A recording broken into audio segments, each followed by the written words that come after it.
आपने तो कानून बना करके हमारे उस मिशन को स्वाहा कर दिया। समाज कैसे चलता है ये ऑफिस में बैठ करके समाज को नहीं चलाया जा सकता। क्या आप चाहते हैं कि भविष्य में इस घर के अंदर एंट्री दी जाए तो ओबीसी को न दी जाए?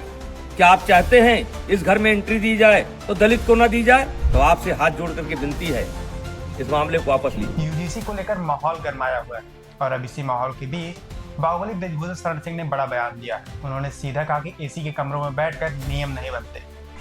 गांव में आइए, यहाँ पर देखिए लोग कैसे रहते हैं। उन्होंने उदाहरण देते हुए बताया कि कितने बच्चे साथ में खेल रहे हैं। इनमें कोई किसी जात का है तो कोई किसी जात का है और सभी एक साथ हैं, लेकिन इन नियमों की वजह से वे अब आपस में बढ़ जाएंगे। उन्होंने आगे कहा कि ऐसे नियमों को वापस लेना चाहिए जो समाज में भेदभाव पैदा करें। बृजभूषण शरण सिंह ने यूजीसी के नियमों को लेकर कहा। बृजभूषण शरण सिंह ने आगे कहा कि जो भेदभाव करते हैं या फिर जो गलतियां करते हैं उन्हें माफ नहीं करना चाहिए, लेकिन अभी ये नियम समाज को बांटने का काम कर रहे हैं। ऐसे में इन नियमों को वापस लेना चाहिए। आइए आपको सुनाते हैं कि बृजभूषण शरण सिंह ने क्या कहा। आज कई दिनों से यूजीसी पर एक विवाद हो रहा है और यूजीसी का विवाद यहां से शुरू होता है कि सरकार पढ़ने वाले बच्चों के बीच में जो सवर्ण बच्चों के द्वारा कभी कोई घटना घट जाती है उसको लेकर के दलित और ओबीसी बच्चों के संरक्षण के लिए एक कानून लेकर के आई है, जिसके कारण बड़ी भ्रामक स्थिति हो गई है और आज देश में बड़े पैमाने पर विरोध हो रहा है। ये मेरे सामने कुछ बच्चे हैं, इसमें हमारे भी बच्चे हैं और दलित समाज और पिछड़े समाज, लगभग हर समाज के बच्चे हैं। ये रोज साथ में खेलते हैं। कितने दिन से तुम लोग साथ में खेल रहे हो? 5 साल से ये बच्चे डेली शाम को आते हैं और खेलते हैं। फिर इनको कोई नाश्ता पानी? हाँ, जैसे लड्डू, मिठाई, चाय, आम, मटर, सीजनल। यानी जो घर पर रहता है वो ये लोग साथ में बैठ करके ये नाश्ता करते हैं। ये कोई कानून के तहत नहीं कर रहे हैं, ये कानून के बंदिश से नहीं खेल रहे हैं। ये हमारी सनातन की परंपरा रही है, हमारे नस नस में है। पंडित दीनदयाल जी ने कहा था कि जो नीचे हैं उनको ऊपर लाना है और यही हमारी सनातन परंपरा है, यही हमारी सवर्ण परंपरा है कि जो नीचे हैं उनके साथ भेदभाव न करना, ऊपर लेकर के आना। इसका मिसाल ये किसी कानून के तहत नहीं हो रहा है। और आज मैं सरकार से कहना चाह रहा हूं कि समाज कैसे चलता है ये ऑफिस में बैठ करके समाज को नहीं चलाया जा सकता है।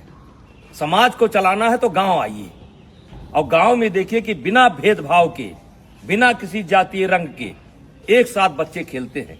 कोई बच्चा किसी की जात नहीं पूछता है। क्या आप चाहते हैं कि भविष्य में इस घर के अंदर एंट्री दी जाए तो ओबीसी को न दी जाए? क्या आप चाहते हैं इस घर में एंट्री दी जाए तो दलित को न दी जाए? क्या आप चाहते हैं ऐसा आप माहौल खड़ा कर रहे हैं? तो आपसे हाथ जोड़ करके विनती है, इस मामले को वापस लीजिए। और मैं अपील करना चाहता हूं, सवर्ण समाज से अपील करना चाहता हूं कि इसमें संपर्क करिए ओबीसी के लोगों से। ओबीसी समाज के जो समझदार लोग हैं उनसे संपर्क करने की जरूरत है। जो दलित समाज के समझदार बच्चे हैं उनसे संपर्क करने की जरूरत है और उनसे इसका विरोध कराना है, क्योंकि गांव में हम एक साथ रहते हैं।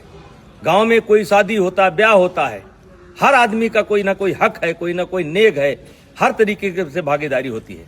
अभी मैंने सनातन कथा कराया, 1 जनवरी से लेकर के 8 जनवरी तक मैंने सनातन कथा कराया और जिसमें सदगुरु रितेश्वर महाराज जी ने कथा कहा। मैंने 52 जाति समाज के जो धर्म गुरु थे उनसे उद्घाटन कराया, उनसे एक एक वृक्ष लिया और मैं सनातन वाटिका बनाने जा रहा हूं।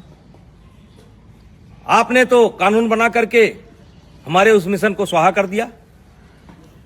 आकर के आइए, हम आपको दिखाते हैं कि कौन सा समाज ऐसा है जिसने उस कथा में भागीदारी नहीं की है और सहयोग नहीं किया है। तो ये कोई नई परंपरा नहीं है। ये हमारी सनातन परंपरा है, ये हमारी परंपरा रही है। इसमें कानून की कोई जरूरत नहीं है। हाँ, कोई बच्चा गलती करता है जो क्षमा करने योग्य नहीं है तो उसको आप सजा दीजिए। यदा कदा घटनाएं घट जाती हैं, सजा दीजिए, उसमें कोई विरोध नहीं है। लेकिन ये जो कानून है ये समाज में टकराव पैदा करेगा, और इसीलिए आज कई दिन से मेरे ऊपर दबाव पड़ रहा था, बोलो बोलो बोलो। हमने कहा हम गांव में जाकर के बोलेंगे। ये बच्चों को मैंने जानबूझ करके इकट्ठा नहीं किया है। इसमें हर जात समाज के बच्चे हैं, और एक रोज की बात नहीं, रोज खेलते हैं। और ऐसा केवल यही नहीं है, हर गांव में है। हर गांव में कोई क्रिकेट खेल रहा है, कोई कबड्डी खेल रहा है, कोई खो खो खेल रहा है, एक साथ पढ़ते हैं। वैसे भी इसके पहले आपने कानून बनाए, दलितों के ऊपर अत्याचार ना हो इसके लिए कानून बनाए। क्या दलितों के ऊपर अत्याचार रुक गया? महिलाओं के साथ अत्याचार ना हो उसके लिए कानून बनाए आप, क्या वो रुक गया? दहेज के नाम पर कानून बनाए आप, क्या वो रुक गया? रुका नहीं, दुरुपयोग ज्यादा होता है। जहां ऐसे कानूनों की समीक्षा की बात होनी चाहिए, अब पता नहीं किस मंशा से अधिकारी बैठ करके ऑफिसों में निर्णय ले लेते हैं। अब वो चाहते हैं कि ये बच्चे अगर दोस्ती करें तो जात देख करके करें, वर्ग देख करके करें। तो मैं इस कानून के पूर्णतः विरोध में हूं। अगर जरूरत पड़ेगी तो आंदोलन होगा, लेकिन आंदोलन में केवल क्षत्रिय नहीं होंगे, सनातन धर्म के मानने वाले सब होंगे, दलित भी होंगे, पिछड़े भी होंगे। ऐसे कानून की जरूरत नहीं है जो कानून हमको बांटता हो।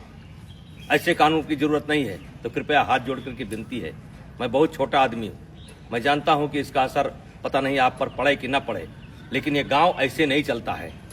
अगर इस लोकतंत्र को जिंदा रहना है तो गांव में क्या हो रहा है इसको देखना पड़ेगा। ऑफिस में बैठ करके आप गांव को नहीं देख सकते। तो कृपया यह बंद करिए।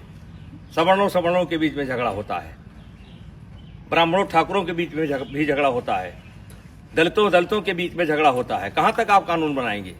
तो भाईचारा स्थापित करिए। और ये जो कानून है ये समाज को फाड़ फाड़ कर देगा, और इससे आने वाले समय में देश का बहुत नुकसान होगा, राष्ट्र का बहुत नुकसान होगा, समाज बढ़ जाएगा। कृपया हाथ जोड़ करके विनती है, ऐसे कानून न लाएं। कहने को तो बहुत कुछ इच्छा है, बोला जा सकता है, लेकिन बोलने की कोई आवश्यकता नहीं है। इस कानून से ये बच्चे बढ़ जाएंगे,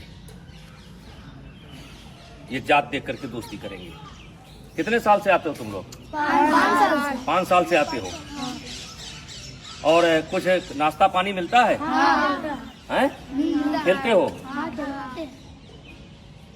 तो मैं जो लोग भी लेकर के आए हैं उनसे कहना चाहता हूं कि ये कानून आपका समाज में भेदभाव पैदा करेगा और ये बच्चे बढ़ जाएंगे, और ये देश के लिए अच्छा नहीं होगा।